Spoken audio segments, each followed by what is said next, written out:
Top Med Talk. Hello and welcome back to Top Med Talk here at Anesthesiology 2024 in Philadelphia, Pennsylvania. It's the annual meeting of the American Society of Anesthesiologists, and we are here in the exhibit hall having a wonderful time. I'm Desiree Chappell. I'm your host, and I'm joined by my co-host, Professor Mike Grocott. Hello, Mike. Good morning, Desiree Chappell. Is it still morning? My watch is set to UK time, so what do I know?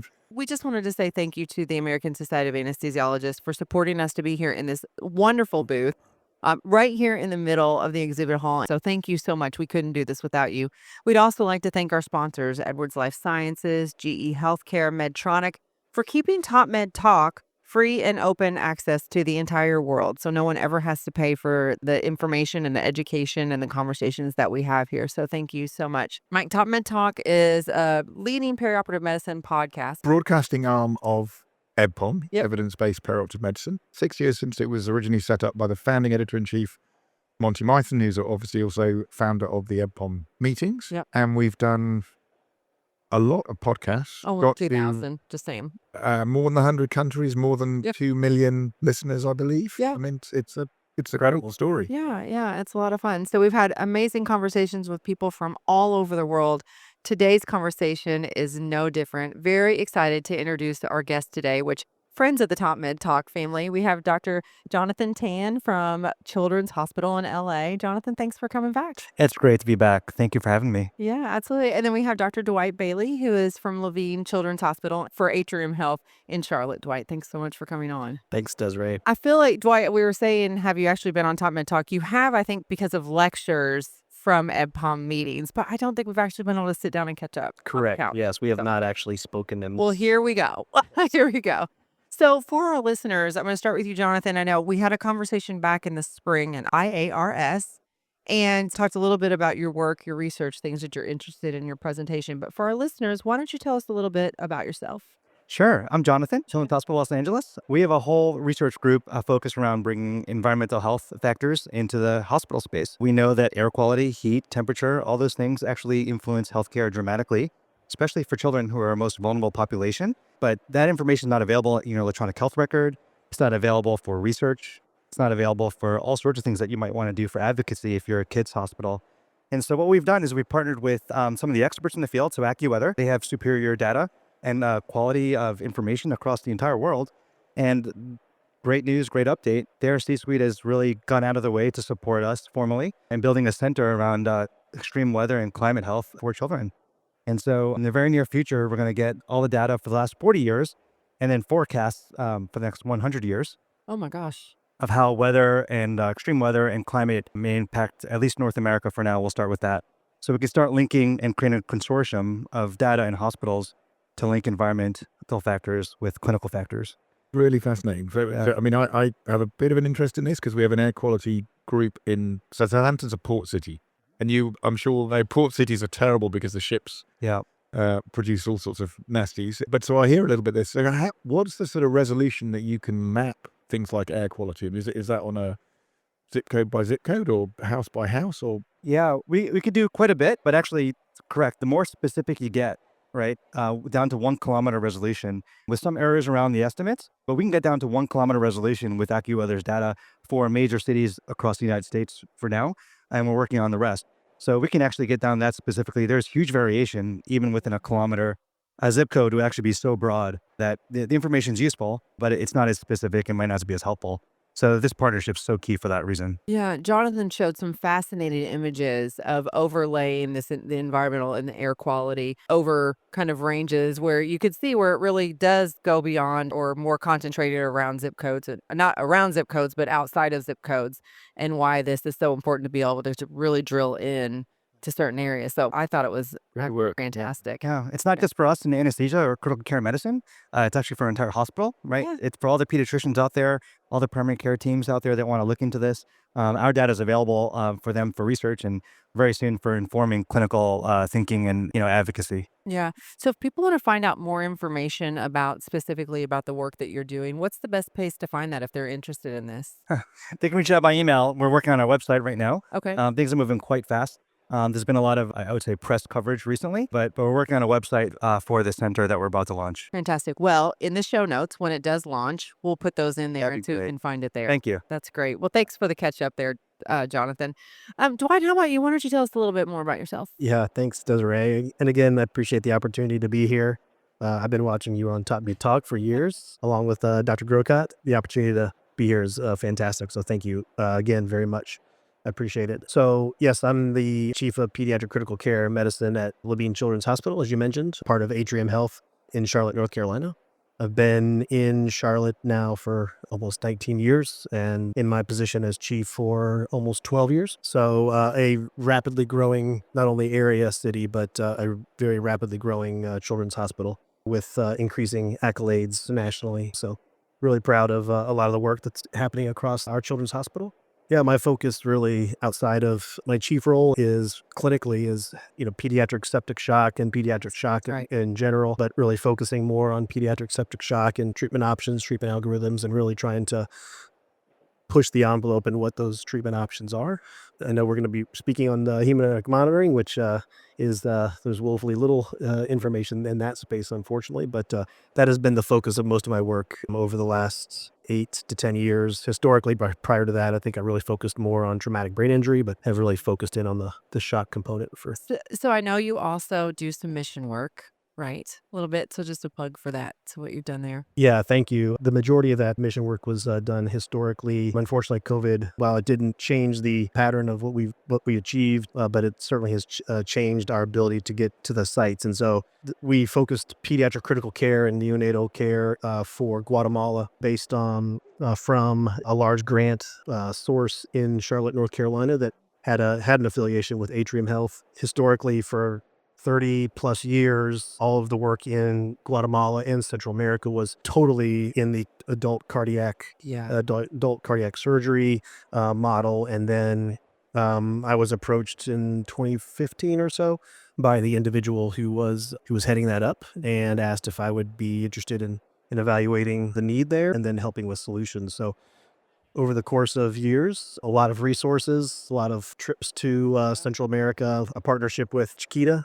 who is wonderful to use their containers to ship all of our Nice. equipment down to Guatemala free of charge, so it was really interesting, fascinating work. And we opened up the largest pediatric and neonatal intensive care unit in Central America in a city called Escuintla, city of roughly 3 million people in Guatemala, to serve that population in a large part of Guatemala. And it was incredible work because when we started the project, specifically in the pediatric space, all admission mortality in this children's hospital was approximately 50%. Ooh. 50% mortality. Yeah, terrifying. Yeah. And after several years of putting forth again the resources, not only to build these ICUs, but obviously, right, bringing in the staff, educating the staff, putting together protocols, et cetera, et cetera. So it was a lot of work across the spectrum and building a program that is going to be sustainable longer term without us having to be there on site. But through all of that work and putting that together, we actually got the mortality down below 15%, below 1.5%. So really incredible and impactful for the local people there in Guatemala. It's certainly a source of pride for myself and the entire team that what we were able to achieve. So, Man, that is incredible work. And I just want to make sure we plug that because I've heard that story and I think it's phenomenal. Appreciate that. So we're here to talk about pediatric critical care, which we have not talked about much on Top Med Talk at all. But I wanted to start with Jonathan, with you talking us and walking us through how pediatrics are different than adult patients. Thanks for having this topic front and center. Thanks for having Dwight and I on. Pediatric anesthesia, pediatric critical care. This whole world is completely different than the adult population. And it's really wonderful to have the attention focused on this, not just from this podcast and this chat, but also from all of the industry sponsors out there. It's really nice to see that excitement. Kids are completely different, and it makes it really challenging from all areas, including what's a normal blood pressure for a child. It's completely different, right? And Heart rate, blood pressure, all the vital signs. Yeah. And so from that endpoint, that means it's hard to care, right? It's hard to standardize care. It's hard to do research. It's hard to develop devices. And so that huge diversity of different populations and blood pressure management means that we have to do a better job at paying attention and developing tools to help us do a better job caring for our kids. Yeah. What are some of the biggest challenges that you feel that you face as a pediatric critical care physician and anesthesia provider? What are some of the biggest challenges that you have and face for that patient population, Dwight? At its most simple answer, it's really just how do we effectively monitor hemodynamics in pediatric patients and even more difficult in critically ill patients. As Jonathan mentioned, they are not little adults. They are physiologically completely different. And then you also think about the incredible spectrum The re- between, yeah. right, between a 2.5, 3 kilo, couple day old child to a 17-year-old, 150 kilo adult pediatric patient and everything in between. And so, as Jonathan mentioned, right, understanding everything in between, being able to understand how to understand what's going on from a monitoring standpoint. And within pediatrics, especially in the, in the it's younger and smaller sizes, there just is no great way at all to monitor these patients. And we really don't have any evidence-based guidelines at all either to help us manage these patients. And that certainly is a result of, right, the lack of ability to monitor these patients. Essentially, when you think about it, pulmonary artery catheters are absolutely not the standard of care in pediatrics, especially under 12 years of age, like they are in adult medicine because of the high complication rate. And so you really take that off the table right away. And when you boil it down, you're really left with just clinical assessment, which we know through lots of studies means very little, Yeah. has very little true applicability or accurate applicability. And then what are you left with after that? Blood pressure monitoring, arterial line blood pressure monitoring, CVP monitoring, echo, the cardiac ultrasound, obviously, and then some surrogates for end organ perfusion, delivery of oxygen. So, Jonathan, it takes me back to those days of training where we were at the children's hospital and in a room by myself, completely terrified to have this little baby right in front of me. And, I've been training on adults this whole time and then go to pediatrics. Do you think that there's a lot still lacking in that space? And what are some of the things that you think, where are we going in this space to be able to do what we do better to take care of our kids? In a children's hospital, I think there's generically two different populations. There's the really healthy kids that have no other diseases. They're just healthy kids that need a near tube or a routine surgery. Yeah. And then you have this other population that's, I think, growing dramatically, and it's going to be the future that defines our field and specialty in healthcare. It's the sickest, most critically ill neonates, infants, and young children. And we're seeing that enormous growth and need to, like, where do we care for these kids? Should they be at major children's hospitals, right? With wonderful ICUs, right? Which is actually what you need with the expertise that's concentrated at these centers that are geographically spread out across the country. That's where we're headed, and you're seeing this trend, right? Building more ICU beds, more operating rooms specifically for the sickest of the sick kids. They need the expertise concentrated, but there's also the technology around it to support management of these complex physiologies that before never survived, right? Yeah. In the last 20, 30 years, all of these single ventricle kids are now growing up, right? Yes. And it's like, where do we care for them is another big question. The world's getting a little more complicated, and I think we should celebrate that on one hand, because that demonstrates the advancement in medicine and science and surgery and procedures, anesthesia, critical care. Yeah. And at the same time, we have to figure out and redefine what does the future of pediatric healthcare look like. Yeah. You mentioned hemodynamics. We've been talking a lot about that. And much of the hemodynamic monitoring that we have now is based off algorithms, arterial waveforms, things like that. And it feels like there is a lack, a paucity of data to really be able to build those algorithms specifically for kiddos. So what is the pediatric anesthesia and critical care community doing to help improve the level of monitoring that we have for our kiddos? First and foremost, there has to be a partnership with, right, the clinicians, the children's hospitals, the clinicians in the children's hospitals, and industry to really try and push that envelope, doing large scale multi-center trials, because the number of pediatric patients, the population in critical spaces is certainly much smaller than it is the adult world. So you don't have, those large numbers of patients to enroll, or it's not as easy to achieve. And so you're going to need incredible partnership between children's hospitals and industry, and a real consortium to really try and push that envelope forward to get the numbers that we need to actually have meaningful data. And so that's where I believe it really has to start, is that partnership, so we can really push the envelope forward. There are some industry groups that are really looking at pushing that agenda, which is incredibly appreciated. And yeah, look forward to being a part of that. But that's what's really needed as we start. Wow.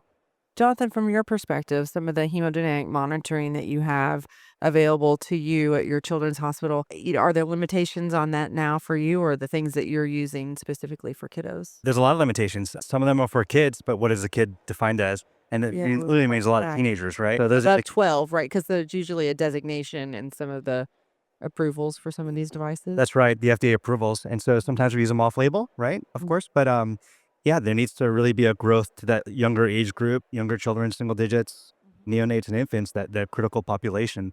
So devices do need to be developed from a hardware standpoint to fit, but also they need the data behind it, as Dwight was saying. It's more straightforward, I would say, not easy, but more straightforward to get 1,000 adult patients of the same type, same quality, all with certain ischemic heart disease to be involved in a study for hemodynamics. It's a completely different story to get 1,000 children that are kind of similar also. I mean, it would take 20, 30 children's hospitals to be networked to be able to do that.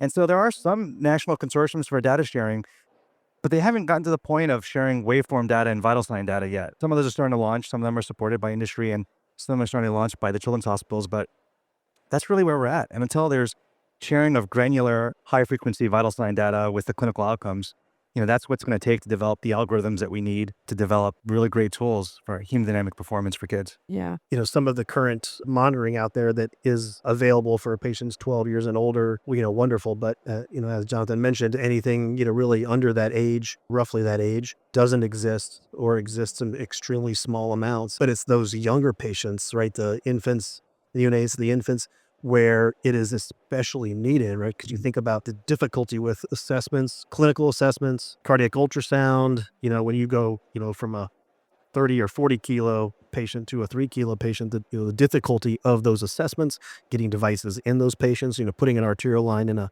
3 kilo child is certainly very doable, but it does bring some added challenge. And so really having better tools, the critical nature of it in these younger populations is really where the need is even greater than the older patients. Yeah. Fascinating conversation to listen to as an adult intensivist. So, we're used to having all the kit, and it feels like you got a whole book to write of, of the applicability of different devices in different groups of normal values, as you said, for the things you're already measuring, but you're going to need to do that for all the new measurements. And then is the physiology going to be the same? Are you going to be able to do what we do for the same patterns, or is that going to be different?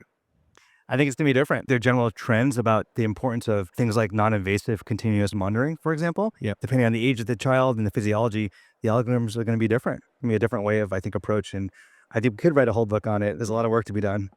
Sounds like there will be. Exciting, yeah. Mike, from your perspective, from an international UK leading in research, what's being done in this space of pediatric hemodynamics? I'm not seeing so much in the UK. It was interesting hearing you describe where the services are set up, because we're already very much centralized in a relatively small number of big centers.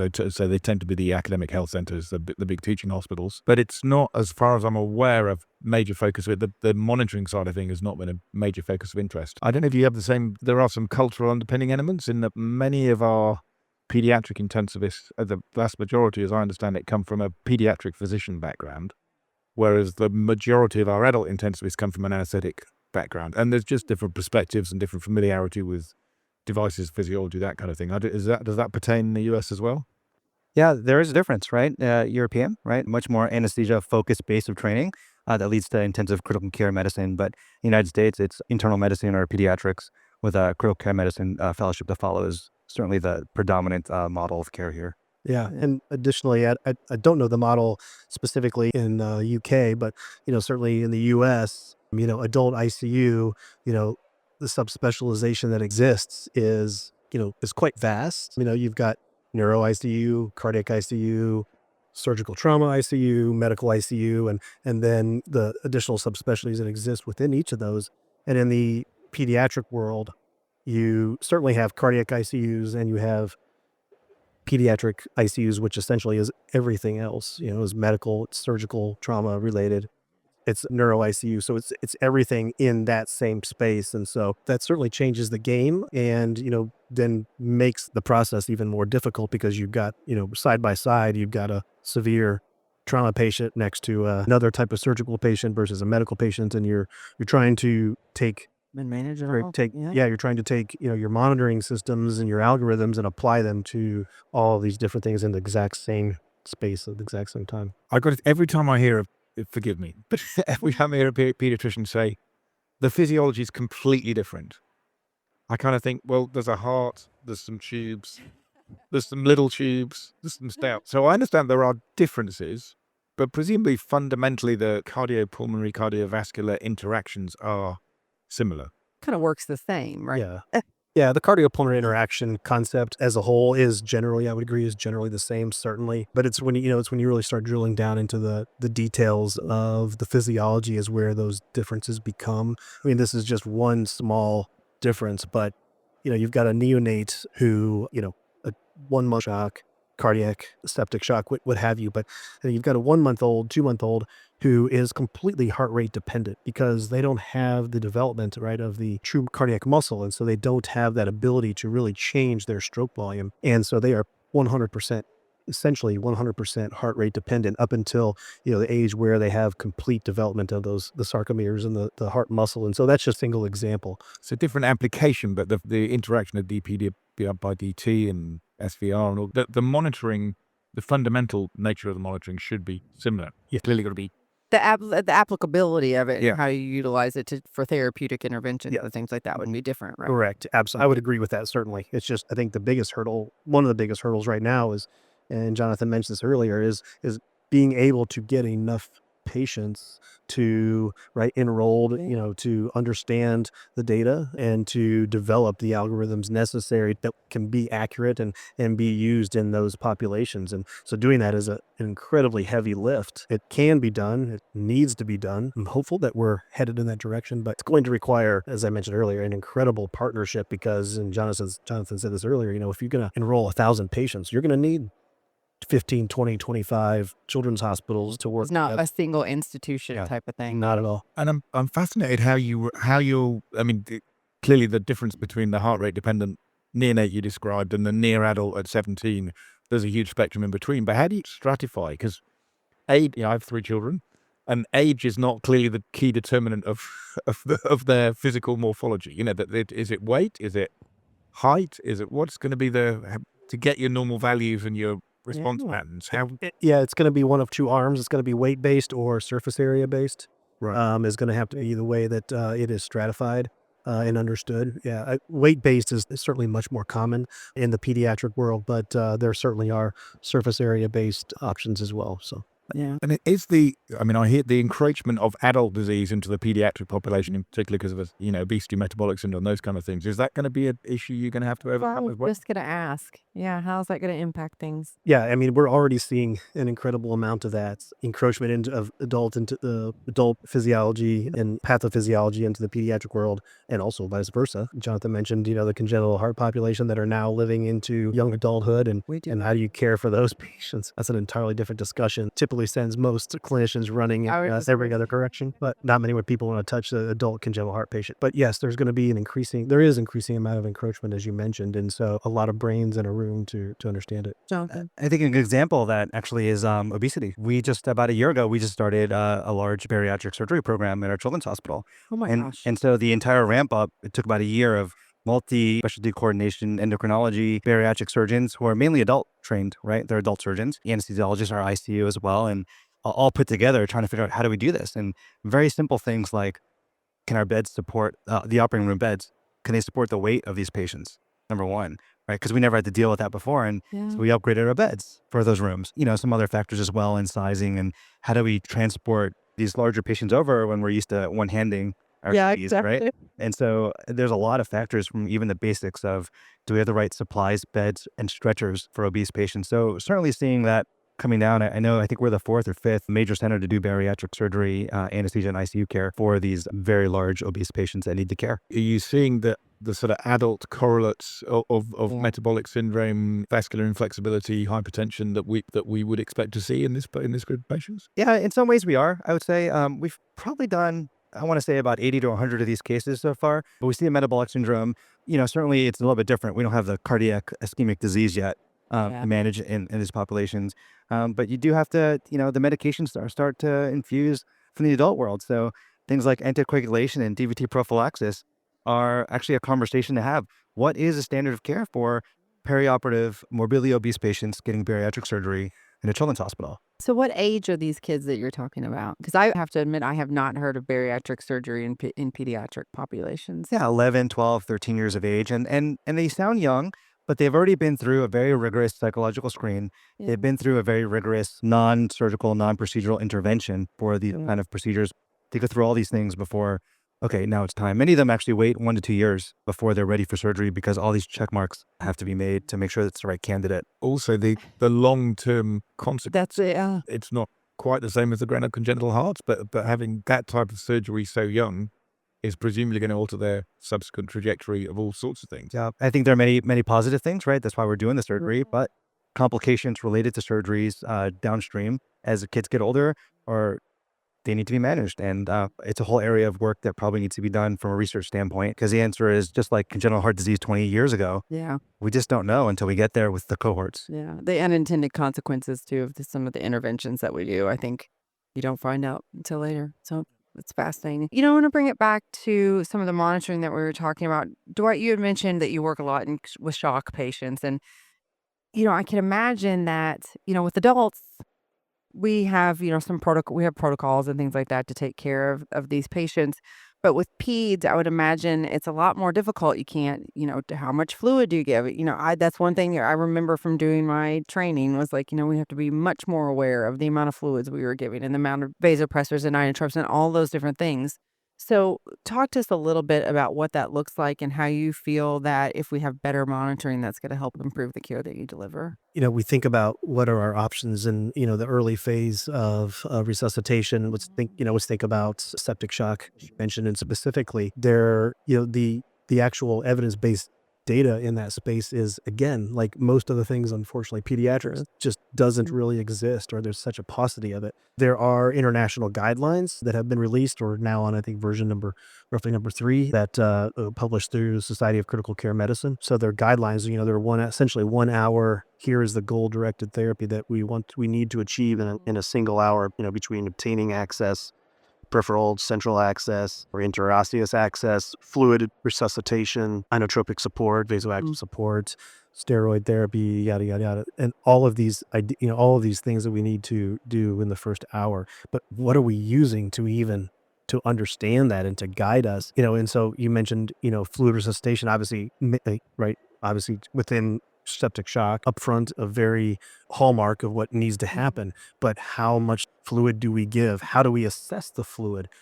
What are we doing there? And what is too much? What is too little? It's incredibly difficult to even understand what we need to give versus what the impacts are. And there is an incredibly large now amount of data on fluid overload and the negative impacts of fluid overload and the mortality associated with it. So if we're too aggressive, most recently in the British Medical Journal in 2023 article in November 2023, they did a meta-analysis and looked at things, and essentially at 10% of fluid overload in the first 24 hours, this is in the pediatric critical care population specifically, you get 10% of fluid overload, which is not that much. You think about a 5 kilo, 10 kilo child, what does it take to reach that? Yeah. Not much at all. At 10% fluid overload in 24 hours, the mortality goes from 26 to 46%.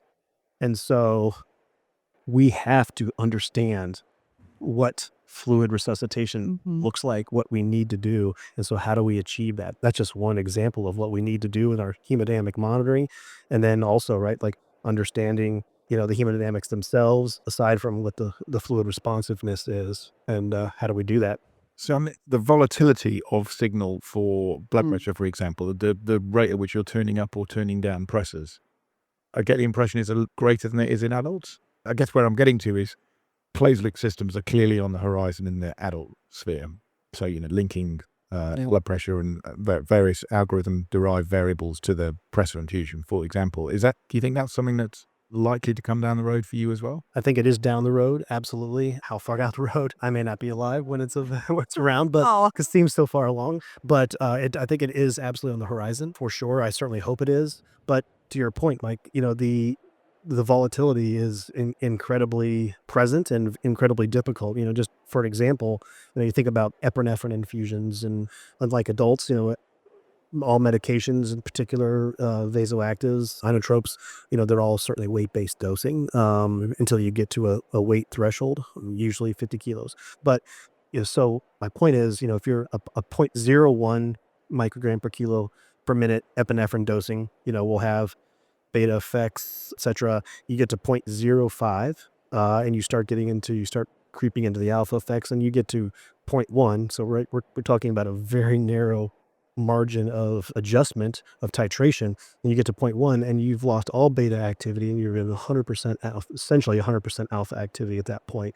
And so the volatility of just making very small increments and what is the physiologic impact is incredibly challenging.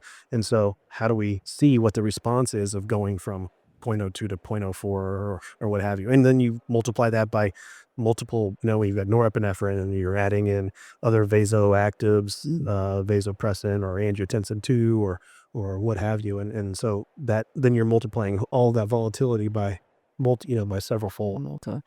Fascinating conversation. Thank you so much for coming on Top Men Talk and talking to us about this.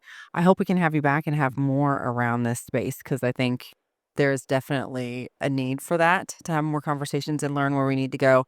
In closing, Jonathan, I want to ask you, you're involved in some different types of programs and on informatics and technology and all these things. What would you say to our industry partners, and everyone here sitting here in the exhibit hall with all this amazing technology? What would be the number one thing from your perspective that we really need to get across to them about what you need to do your job to ensure the best quality care for our kiddos? Yeah, we need better devices that work for young children, and the youngest children that we have, the sickest children. I'm always reminded that in the United States, we certainly have a population that's growing older. That's one of the largest demographic factors.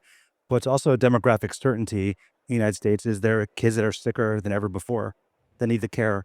And then we look globally around the world, actually children are the largest growing demographic factor or demographic group in low income countries. So globally, pediatric care is a growing population, whether it's sicker in the United States or just larger in size around the world.